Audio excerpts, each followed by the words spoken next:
രോഹിത്തേട്ടാ, Hema committee ഇത് തന്നെയാണ് ചർച്ച. പക്ഷേ ഹേമ കമ്മിറ്റിയിലെ ഒരു പേരും പുറത്തു വന്നിട്ടുമില്ല. പക്ഷേ ആരോപണങ്ങൾ ഇങ്ങനെ വന്നുകൊണ്ടിരിക്കുകയാണ്. ഒരാളുടെ പേരിൽ ആരോപണം വരുന്നു, അടുത്ത ആളുടെ പേരിൽ ആരോപണം വരുന്നു. അതുപോലെ തന്നെ ഒരാൾ തന്നെ 7 പേരുടെ പേരിൽ ആരോപണം ഉന്നയിക്കുന്നു. ഒരിക്കൽ ഒരു സെറ്റിൽ വെച്ച് പീഡനം അനുഭവിച്ചാൽ വീണ്ടും ആ അനുഭവം ഉണ്ടാകുമെന്ന് പോലും പ്രതീക്ഷിക്കാതെ പോയി പെടുന്ന ആളുകളാണ്. യഥാർത്ഥത്തിൽ എന്താണ് ഒരു യാഥാർത്ഥ്യമായ പീഡനങ്ങൾ ഉണ്ടായിരിക്കാം. പക്ഷെ അതിലപ്പുറത്തേക്ക് എന്തൊക്കെയോ ഇവിടെ നടക്കുന്നുണ്ട് എന്നൊരു തോന്നൽ സമൂഹത്തിൽ വന്നിട്ടുണ്ട്. ഇനി എത്ര പേരുകൾ പുറത്തു വരാനുണ്ട്? രാവിലെ ഞാൻ വണ്ടി നിർത്തിയിട്ട് ഈ ഓഫീസിലോട്ട് കയറി വന്നപ്പോൾ ഇവിടുത്തെ ഉണ്ണിച്ചേട്ടൻ എന്നോട് ചോദിച്ചതേ, മലയാള സിനിമയിൽ എല്ലാവരുടെയും പേര് കഴിഞ്ഞു, ഇനി ആരെങ്കിലും പേര് പറയാനുണ്ടോന്നാ. ഇങ്ങനെയാണ് മലയാളികൾ ചോദിച്ചുകൊണ്ടിരിക്കുന്നത്. കാരണം നമ്മൾ മനസ്സിൽ ബിംബങ്ങളായിട്ട് കൊണ്ടുനടന്ന പല ആളുകളുടെയും പേരുകൾ വരുന്നു. സിദ്ദിഖ്, രഞ്ജിത്ത്, ജയസൂര്യ എന്നൊക്കെ പറഞ്ഞിട്ട് ഒരുപാട് പേരുകൾ ഇങ്ങനെ വന്നുകൊണ്ടിരിക്കുക. പക്ഷെ നോക്കൂ, മലയാളത്തില് അത്യാവശ്യം പേരും പെരുമയുള്ള ഒരു നായിക പോലും അല്ലെങ്കിൽ ഒരു നടി പോലും ഒരാളുടെയും പേരിൽ ഒരാരോപണവുമായി വന്നിട്ടില്ല എന്നുള്ളതാണ് ഇതിൽ ഞെട്ടിപ്പിക്കുന്ന വസ്തുത. അപ്പോ ഈ പുറത്തു വന്നിരിക്കുന്ന വെളിപ്പെടുത്തലുകൾ പരിശോധിച്ചാൽ അവർ ഒരുപക്ഷെ ഇരകളായിരിക്കാം, ഞാൻ കുറ്റം പറയല്ല. പക്ഷെ സിനിമയിൽ ഒന്നുമാകാൻ പറ്റാത്ത കുറെ ആളുകളാണ് ഇത്തരത്തിൽ ആരോപണങ്ങളുമായി വന്നിരിക്കുന്നത് എന്നുള്ളതാണ് എന്റെ ഏറ്റവും വലിയ വസ്തുത, യാഥാർത്ഥ്യം. മണിയമ്പിള്ള രാജു പറഞ്ഞൊരു കമന്റ്, മണിയമ്പിള്ള രാജുവും പ്രതിയാണ്. മണിയമ്പിള്ള രാജുവിനെ ന്യായീകരിക്കല്ല, അവസരങ്ങൾ ലഭിക്കാത്തവർ പ്രതികാര ബുദ്ധിയോടെ ആരോപണങ്ങളുമായി വന്നേക്കാം, സംഭവിക്കാവുന്നതേ ഉള്ളൂ. നമുക്ക് ഒരു പ്രമുഖ നടനെതിരെ ആരോപണം, പ്രമുഖ നടനാണ് എന്ന് തോന്നിക്കുന്ന രീതിയിൽ ആരോപണം ഉന്നയിച്ച നടി എന്ന് പറയപ്പെടുന്ന ഒരാൾ, അതെ നടിയാണെന്ന് പറയാൻ അവരെ സിനിമയിൽ കണ്ടാലേ പറയൂ. അവിടെയും ഇവിടെയൊക്കെ ചെന്ന് നിന്നാൽ നടി എന്ന് പറയാൻ പറ്റുമോ എന്ന് ചോദിച്ചാൽ, അങ്ങനെ എന്നെ സിനിമ നടന്ന് വിളിക്കണം. ഞാൻ 1-2 സിനിമയിൽ ഒന്ന് ചെറിയ വേഷങ്ങളിൽ മോഹം കാണിച്ചിട്ടുണ്ട്, എന്നെ വിളിക്കാം. അപ്പം സ്വാഭാവികമായിട്ട് നമ്മളൊക്കെ സിനിമ നടന്മാരാകണമെങ്കിൽ നമുക്ക് അമ്മയിൽ മെമ്പർഷിപ്പ് ഇല്ലെന്നുള്ളതേ ഉള്ളൂ. അപ്പോ ഇവർ വന്നിരുന്ന് ആദ്യം പറയുന്നു ഒരു സിനിമയുടെ പശ്ചാത്തലം, സിനിമയിലെ നായകൻ, അതിന്റെ ഷൂട്ട് ഇവിടെയായിരുന്നു, ഈ മാസമാണ് ഷൂട്ട് ചെയ്തതെന്ന് പറയുമ്പോൾ സ്വാഭാവികമായും ബുദ്ധിയുള്ള ആളുകൾ അതാരാണ് നടനെന്ന് കണ്ടുപിടിക്കുകയും അദ്ദേഹത്തിനെതിരെ പ്രചരണം നടത്തുകയും ചെയ്യുന്നു. 2 ദിവസങ്ങൾക്ക് ഇപ്പുറം അതേ നടി വന്ന് പറയുകയാണ്, അല്ലെങ്കിൽ ആ നടി എന്ന് വിളിക്കുന്ന ആൾ വന്ന് പറയുകയാണ്, അയാളെ അല്ല ഞാൻ ഉദ്ദേശിച്ചത്, ആള് വേറെയാണ്. ഇത് ആളുകളെ തെറ്റിദ്ധരിപ്പിക്കുകയാണ്. സ്വാഭാവിക ആ 2 ദിവസം ഉണ്ടാകുന്ന മാനസിക, ആ നടനും അദ്ദേഹവുമായി ബന്ധപ്പെട്ട് നിൽക്കുന്ന അദ്ദേഹത്തിന്റെ കുടുംബം, അദ്ദേഹത്തിന്റെ ബന്ധുക്കൾ, ഇവർക്കൊക്കെ ഉണ്ടാകുന്ന ഒരു മാനസിക പ്രശ്നത്തെക്കുറിച്ച് നമ്മൾ ചിന്തിക്കണം. വലിയ തോതിൽ അത് ബുദ്ധിമുട്ടുണ്ടാക്കും. അതിനുമപ്പുറത്തേക്ക് ഇതിന്റെ പുറത്തൊരു വലിയ സെറ്റിൽമെന്റ് എമൗണ്ട് ചോദിച്ച് ഭീഷണിപ്പെടുത്തി പലരുടെയും പേരിൽ ആരോപണങ്ങൾ ഉന്നയിക്കുകയും പേടിപ്പിച്ച് പണം തട്ടുന്ന വലിയൊരു മാഫിയ പിന്നിലുണ്ടോ എന്ന് കൂടി നമ്മൾ സംശയിക്കേണ്ടിയിരിക്കുന്നു. അത്തരത്തിലുള്ള ആരോപണങ്ങളും ഉയർന്നു കേൾക്കുന്നുണ്ട്. അല്ല, അത് പറയുമ്പോൾ തന്നെ ഉഷ ഹസീന എന്ന് പറയുന്ന ഒരു നടി ഒരുപാട് ഈ സിനിമയിൽ അവർക്ക് നേരിട്ടിട്ടുള്ള ഒരുപാട് ബുദ്ധിമുട്ടുകൾ നേരിട്ട് വന്ന് പറഞ്ഞ നടിയാണ്. അപ്പോൾ അവർ കഴിഞ്ഞ ദിവസം പറഞ്ഞു, ഈ ആരോപണം ഉന്നയിക്കുന്ന ആളുകളിൽ ഭൂരിഭാഗവും എന്താണ് ശരിയാണോ എന്നുള്ളത് അന്വേഷിക്കണം. ഇനി അഥവാ ശരിയല്ലെങ്കിൽ കൃത്യമായ രീതിയിൽ അവർക്കെതിരെ നിയമ നടപടി എടുക്കണം. ഈ ഒരു അവസരം മുതലെടുക്കുന്നുണ്ടോ എന്നുള്ളത് വലിയ സംശയമാണ് എന്നാണ് ഉഷ ഹസീന പറഞ്ഞത്. ഇത് സിനിമാ മേഖലയ്ക്ക് അപ്പുറത്തേക്ക് ഇങ്ങനെ വരും. ഒരു അലിൻ ജോസ് പെരേര, ആറാട്ടണ്ണൻ എന്നൊക്കെ പറയുന്ന ഈ സിനിമയിലൊക്കെ റിവ്യൂ, ഈ സോഷ്യൽ മീഡിയ എന്റർടൈൻമെന്റ് ചാനലുകൾ വളർത്തിയെടുത്ത് അവരുടെ സ്വന്തം കുഞ്ഞുങ്ങളായിട്ടുള്ള 2-3 പേരുണ്ട്. ഇവർക്കൊക്കെ എന്തൊക്കെയോ ആക്ച്വലി ഇവരുടെയൊക്കെ ഇന്റർവ്യൂ ഞാൻ എടുത്തിട്ടുള്ള ഒരാളാണ്, ഇവരുടെയൊക്കെ എനിക്ക് പരിചയമുള്ള ഒരാളാണ്. ഞാൻ പറഞ്ഞ എന്തൊക്കെയോ ഒരു സാധാരണ മനുഷ്യൻ ചിന്തിക്കുന്ന രീതിയിൽ ചിന്തിക്കുന്നവരൊന്നും അല്ല. അവര് ഒരു ബിലോ താഴെ നിന്ന് ചിന്തിക്കുന്ന ആളുകളാണ്, പാവങ്ങളാണ്. ഈ കാണുന്ന കുറെ പേര് ഇവരെ കാണുമ്പോൾ ചിരിക്കുന്നു, അപ്പൊ കളിയാക്കി ചിരിക്കുകയാണോ, അവനെ കളിയാക്കി പറഞ്ഞാൽ അവർക്ക് മനസ്സിലാകത്തില്ല, അങ്ങനെയുള്ള കുറെ ആളുകളാണ്.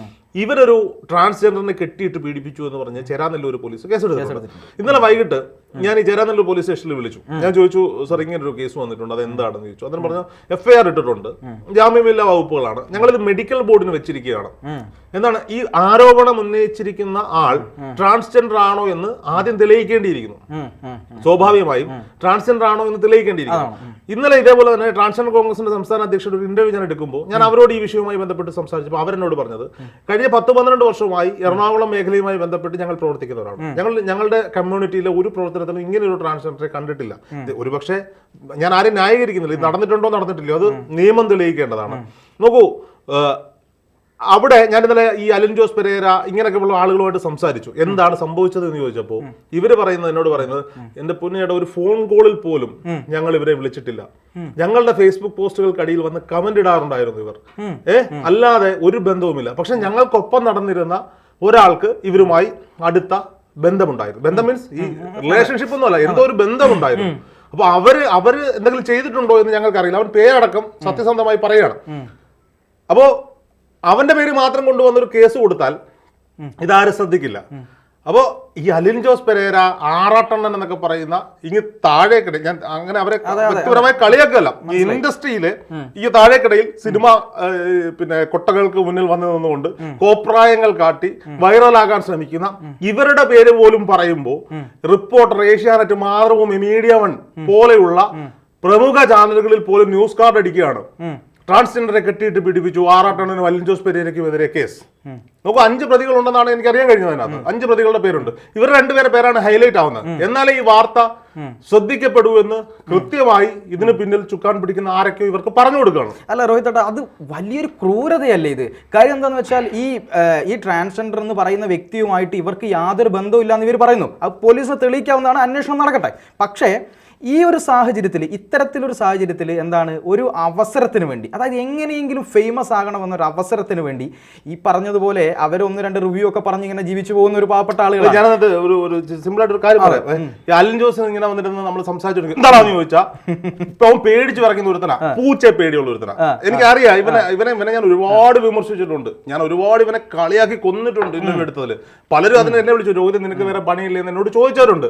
പക്ഷേ ഒരു എന്റർടൈൻമെന്റ് സ്റ്റഫാണ് അവനെ അങ്ങനെ ഉപയോഗിച്ചാൽ ഇവനൊക്കെ കൊണ്ടുവന്ന ഒരാളെ കെട്ടി അവനെ ആരെങ്കിലും പീഡിപ്പിക്കുക നോക്കിയാൽ, ഞാൻ അങ്ങനെ പറഞ്ഞല്ലോ, അവൻ അത്ര ചില സ്വാഭാവികമായ പ്രായത്തിൻ്റെതായ കാര്യങ്ങളൊക്കെ ഉണ്ടാവും. അല്ലാതെ ഒരാളെ കെട്ടിയിട്ട് പ്രകൃതി വിരുദ്ധ പീഡനം നടത്താനുള്ള ത്രാണിയുള്ളവനാണ് അവനെന്ന് എനിക്ക് തോന്നുന്നില്ല. ഞാൻ പറഞ്ഞു വന്നത് എന്റെ നിരീക്ഷണം ഞാൻ പറഞ്ഞു, ഇവരോടൊക്കെ സംസാരിച്ചിട്ട് ഇവർ പറഞ്ഞു ഇതേ രീതിയിലാണ് പല ആളുകൾ ഒരു സിനിമയിൽ എത്തണമെന്ന് ആഗ്രഹിച്ചു, അതിനുവേണ്ടി ശ്രമങ്ങൾ നടത്തി, അതിനുവേണ്ടി എന്ത് വിട്ടുവീഴ്ചയ്ക്കും തയ്യാറാകുന്ന ഒരു വിഭാഗം ആളുകൾ. എന്നാൽ നേർവഴിക്ക് സിനിമയിൽ എത്തണമെന്ന് ആഗ്രഹിക്കുന്ന മറ്റൊരു വിഭാഗം ആളുകൾ. ഇതിൽ അല്പസ്വല്പം തൊലിവെളുപ്പും കാണാൻ കൊള്ളാൻ ടാലന്റും ഒക്കെ ഉള്ള ആളുകൾ നേരെ ചൊവ്വേ സിനിമയിൽ വന്ന് കഴിവ് തെളിയിച്ച് മുന്നോട്ട് പോകും. അതേസമയം എങ്ങും എത്താതെ നിൽക്കുന്ന ഒരു കൂട്ടം ആളുകൾ അവിടെ ഉണ്ട്. ഇവർക്ക് യാതൊരു വിധമായ ഫെയിമും കിട്ടുന്നില്ല, ഭയങ്കര ഫ്രസ്ട്രേറ്റഡ് മനസ്സായിരിക്കും. അപ്പോഴാണ് ഇങ്ങനെ ഒരു സംഭവം വരുന്നത്. 1-2 തെളിവുള്ള സത്യസന്ധമായ ആരോപണങ്ങൾ പുറത്തേക്ക് വരണം. എന്നാ കൊള്ളാം, അടിച്ചേക്കാം എന്ന് ചിന്തിച്ച് ഒരാ ചാനലുകാരെ വിളിക്കും. നമ്മൾ ചാനലുകാരെ സംബന്ധിച്ചിടത്തോളം ഇതെന്താ, സെൻസേഷണൽ കണ്ടന്റ് ആണ്. ഒരു നടനെതിരെ ആദ്യമായി ഒരു ആരോപണം പുറത്തു കൊണ്ടുവരാൻ പറ്റിയാൽ സെൻസേഷണൽ കണ്ടന്റ് ആണ്. ഇവൻ കൊണ്ടുവന്ന് വാർത്ത ചെയ്യും, പരാതി കൊടുക്കും, പോലീസ് കേസെടുക്കും, മൊഴിയെടുക്കും, FIR ഇടും, പിന്നെ ഇത് കോടതിയിൽ കിടക്കും. ചിലപ്പോൾ വർഷങ്ങൾക്ക് ശേഷം തെളിവുകളുടെ അഭാവത്തിൽ ഈ കേസ് വെറുതെ വിടും. പക്ഷേ എന്നും ആ നടന്റെ മുകൾ, അവൻ നിരപരാധി ആണെങ്കിലുള്ള കാര്യം പറയാം, ചാർത്തപ്പെടുന്നത് എന്താ, പീഡക വീരൻ എന്ന പേരാണ്. അല്ല, ഇവിടെ വേറൊരു കാര്യം കൂടെ ഉണ്ട്. ഈ വന്ന ആരോപണം ഉന്നയിക്കുന്ന ആളുകൾ പറയുന്ന മറ്റൊരു കാര്യം കൂടെ ഉണ്ട്. ഇന്ന് പ്രമുഖരായിട്ടുള്ള നടിമാരൊക്കെ തന്നെ അഡ്ജസ്റ്റ് ചെയ്തിട്ട് വന്നവരാണ് എന്നുള്ള രീതിയിലുള്ള പ്രതികരണങ്ങൾ വരികയാണ് ഇവരുടെ ഭാഗത്തു നിന്ന്. അതായത് ഒരു തരത്തിലും അഡ്ജസ്റ്റ് ചെയ്യാതെ, ഒരു തരത്തിൽ അവരുടെ സ്വന്തം അധ്വാനം കൊണ്ട് ഇൻഡസ്ട്രിയിൽ അവർ അഭിനയിച്ച് അവർ കഷ്ടപ്പെട്ടുണ്ടാക്കിയെടുത്ത പേരിൻ്റെ മുകളിൽ നിന്നുകൊണ്ടാണ് ഇവർ പറയുന്നത് ഇത്തരത്തിൽ ഒരു തരത്തിലും അഡ്ജസ്റ്റ് ചെയ്യാതെ സിനിമയിൽ പറ്റില്ല. അപ്പോൾ സിനിമയിൽ എല്ലാ ആളുകളും അഡ്ജസ്റ്റ് ചെയ്തുകൊണ്ടാണ് വന്നത് എന്നുള്ളൊരു നെറേഷൻ ഇവിടെ ഉണ്ടാക്കുമ്പോൾ അത് മറ്റുള്ള നടികൾക്ക്, മറ്റുള്ള സ്ത്രീകൾക്ക്, അവരെപ്പോൾ തന്നെ ആത്മാഭിമാനമുള്ള സ്ത്രീകളാണല്ലോ ഈ സിനിമയിലുള്ള മറ്റ് നമ്മുടെ പ്രധാനപ്പെട്ട നടിമാരെല്ലാം തന്നെ, അവരുടെ ആത്മാഭിമാനത്തിന് ഏൽപ്പിക്കുന്ന ക്ഷതം, മുറിവ് എത്രത്തോളം ഭീകരമാണ് അത് ഇവർ ചിന്തിക്കുന്നില്ല. പിന്നെ കിടന്നു കൊടുത്തിട്ടാണോ നിങ്ങൾ സിനിമയിൽ വന്നതെന്നൊരു അവതാരക ചോദിച്ചതിന്റെ പേരിൽ ഉണ്ടായ പൊട്ടിത്തെറികളൊക്കെ നമ്മൾ കണ്ടതാണ് സോഷ്യൽ മീഡിയയിൽ. ഇന്ന് രാവിലെ ഞാൻ ഇങ്ങോട്ടേക്ക് ഓഫീസിലേക്ക് വരുമ്പോൾ വണ്ടിയിൽ ഒരു വീഡിയോ ആണ്, മനോരമയിൽ വന്ന റിപ്പോർട്ടാണ്. ഒരു പരസ്യ ചിത്ര സംവിധായകനെതിരെ ഒരു നടി ആരോപണം ഉന്നയിക്കുകയാണ്. പക്ഷെ ഞാൻ ആ ആരോപണം മുഴുവൻ കേട്ടു. സ്വാഭാവികമായിട്ടും അവന്റെ ചിത്രത്തിന് വേണ്ടി ഒരു ആർട്ടിസ്റ്റിനെ തേടുന്നു, ഇവരെ വിളിക്കുന്നു, വരുന്നു, കാണുന്നു, ഇവർ പരിചയപ്പെട്ട ശേഷം സ്വാഭാവികമായി ഒരു വാട്സപ്പിൽ മെസ്സേജ് അയക്കുന്നു, ഇവന്റെ പേഴ്സണൽ ലൈഫിനെ പറ്റി പറയുന്നു, ഇവന്റെ ഭാര്യ ദൂരെ എവിടെയാണ്, ഒരു റിലേഷൻഷിപ്പിൽ താല്പര്യമുണ്ടോ എന്ന് ചോദിക്കുന്നു, താല്പര്യമില്ല എന്ന് പറയുന്നു, ഇവർ ബ്ലോക്ക് ചെയ്യുന്നു. പിന്നീട് ഇയാൾ ഇവരെ ഉപദ്രവിച്ചിട്ടില്ല, മെന്റലിയോ ഫിസിക്കലിയോ ഉപദ്രവിച്ചിട്ടില്ല, പിന്നാലെ വന്നിട്ടില്ല. പക്ഷെ അത് വർഷങ്ങൾക്ക് മുമ്പ് ആ സംഭവം ഇപ്പൊ കൊണ്ടുവന്ന് ഈ ചാനലിന് മുന്നിൽ പറയേണ്ടുന്ന കാര്യം എന്താണെന്നുള്ള തോന്നൽ. കാര്യം ഇവിടെ ഇഷ്ടപ്പെടുന്ന രണ്ടുപേരും തമ്മിൽ ഒരുമിച്ച് താമസിക്കുന്നത് നിയമവിരുദ്ധമായ പരിപാടിയൊന്നുമല്ല, നിയമപരമായി അംഗീകരിക്കപ്പെട്ടിട്ടുള്ള കാര്യമാണ്. സ്വാഭാവികമായും എല്ലാ ബന്ധങ്ങളും, എല്ലാ റിലേഷൻഷിപ്പുകളും ഉണ്ടായിരിക്കുന്നത് ഒരു തുറന്നു പറച്ചിൽ നിന്നോ ഒരു ചോദിക്കലിൽ നിന്നുമാണ്. തീർച്ചയായിട്ടും. ഇപ്പൊ ഒരാൾക്ക് ഒരു പെൺകുട്ടിയോട് താല്പര്യം ഉണ്ടാകുമ്പോൾ സ്വാഭാവികമായിട്ടും അയാൾ ചോദിക്കണം, കുട്ടി എനിക്ക് നിന്നോട് താല്പര്യമുണ്ട്.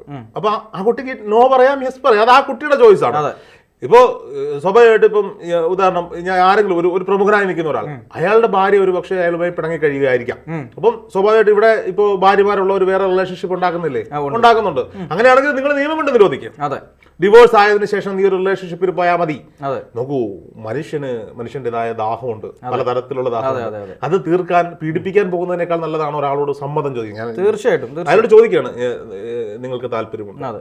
ഇല്ല എന്നാണ് ആ കുട്ടിയുടെ ഉത്തരവെങ്കിൽ പിന്നീട് ആ കുട്ടിയെ ബുദ്ധിമുട്ടിക്കാൻ പോയാൽ അത് ബുദ്ധിമുട്ടാണ്. അത് ബുദ്ധിമുട്ടാണ്. നോക്കൂ, നമ്മൾ കണ്ടിട്ടുള്ള വലിയ പ്രേമ കാവ്യങ്ങളും പ്രണയ സിനിമകളും ഒക്കെ അതെ, ഒന്നെങ്കിൽ ഒരു പയ്യൻ, കൂടുതലും അതെ, ഒരു പെണ്ണിന്റെ പിന്നാലെ നടന്ന് അവരെ കൊണ്ട് പ്രേമിപ്പിച്ചെടുത്ത കഥകളാണ്. തീർച്ചയായിട്ടും. അങ്ങനെയാണെങ്കിൽ ഇതെല്ലാം പീഡനത്തിന്റെ ഭാഗമായിട്ട് വരണ്ടേ? അതെ, അതെ, അതെ, അതെ. അങ്ങനെ ഇവിടെ പ്രണയം വർക്കൗട്ട് ആവുമോ? അതെ. ഈ ലോകത്ത് പ്രണയമില്ലാതായി പോയി. ഇതിനെയൊക്കെ പീഡനം എന്ന് വിളിച്ചാൽ അത് പറയുമ്പോൾ തന്നെ കാനനച്ചായയിൽ ആടുമേക്കാൻ ഞാനും വരട്ടെയോ നിന്റെ കൂടെ എന്നാണ് ചോദിച്ചത്. അതുപോലെ തന്നെ മലയാള സിനിമയിലെ കവികളെല്ലാം തന്നെ പാടിയിട്ടുള്ളത് ഈ പ്രണയം വന്നിട്ടുള്ളതെല്ലാം ഇത്തരം ചോദ്യങ്ങളിൽ നിന്നാണ്. അപ്പോൾ ചോദ്യം ചോദിക്കുന്നത് ഒരു തെറ്റാണോ എന്ന് ചോദിച്ചാൽ ആണ് എന്ന് പറയാൻ പറ്റില്ല. പക്ഷെ അതുപോലും ഇപ്പോൾ പീഡനമായി മാറും. അതെ, നോക്കൂ, വാക്കുകൊണ്ടോ നോട്ടം കൊണ്ടോ ഒരാളെ, പ്രവൃത്തി കൊണ്ടോ ഒരാളെ ലൈംഗിക ചേഷ്ട കാട്ടിയാൽ അത് പീഡനത്തിന്റെ പരിധിയിൽ വരുമെന്നാണ് നിയമപരമായി നമുക്ക് പറയാൻ പറ്റുന്നത്. പക്ഷേ ഒരാളോടുള്ള ഇഷ്ടം, ഒരു അട്രാക്ഷൻ, അത് തുറന്നു പറഞ്ഞാൽ അതും പ്രണയമാണെന്ന് ചിത്രീകരിച്ച് അതുകൊണ്ട് ഫെയിം എടുത്ത് ആളുകൾ മാധ്യമങ്ങൾക്ക് മുന്നിൽ വരാൻ വെമ്പി നിൽക്കുന്ന ഒരു കൂട്ടം സ്ത്രീജനങ്ങളെ നമ്മൾ കാണാതെ പോകരുത്. ഒരറ്റത്ത് ഇപ്പുറത്തെ ബിംബങ്ങൾ തകർന്നു വീഴുന്ന പല സംഭവങ്ങളും ഉണ്ടായിക്കൊണ്ടിരിക്കുന്നു. ഞാൻ ഇപ്പോഴും പറയുന്നു, ഈ ഈ കേസിൽ ഹേമ കമ്മിറ്റി റിപ്പോർട്ട് വന്നതോടുകൂടി പുറത്തു വരുന്നതിൽ ഈ പറയപ്പെടുന്ന പെൺകുട്ടികൾ മാത്രമല്ല ആൺകുട്ടികളും ഇത്തരത്തിൽ ഉപയോഗപ്പെട്ടിട്ടുണ്ട് എന്ന വാർത്തകൾ നമ്മൾ കണ്ടുകൊണ്ടിരിക്കുകയാണ്. പക്ഷേ ഇതിന്റെ പേരിൽ, ഈ പീഡന കഥകളുടെ പേരിൽ പീഡിപ്പിക്കപ്പെടുന്ന വേറൊരു സമൂഹവും ഇപ്പുറത്ത് ക്രിയേറ്റ് ആവുന്നുണ്ട്. തെറ്റ് ചെയ്തവർ ശിക്ഷിക്കപ്പെടണം. തീർച്ചയായിട്ടും. അതായത് തെറ്റ് ചെയ്തവർ, അതായത് യഥാർത്ഥത്തിൽ ഉപദ്രവിക്കപ്പെട്ടവർ ശിക്ഷിക്കപ്പെടണം. അതുപോലെ തന്നെ തെറ്റായ ആരോപണങ്ങൾ ഉന്നയിക്കുന്ന ആളുകൾ അതിൻ്റെതായ രീതിയിൽ അവർക്കെതിരെ നിയമ നടപടിയും സ്വീകരിക്കണം.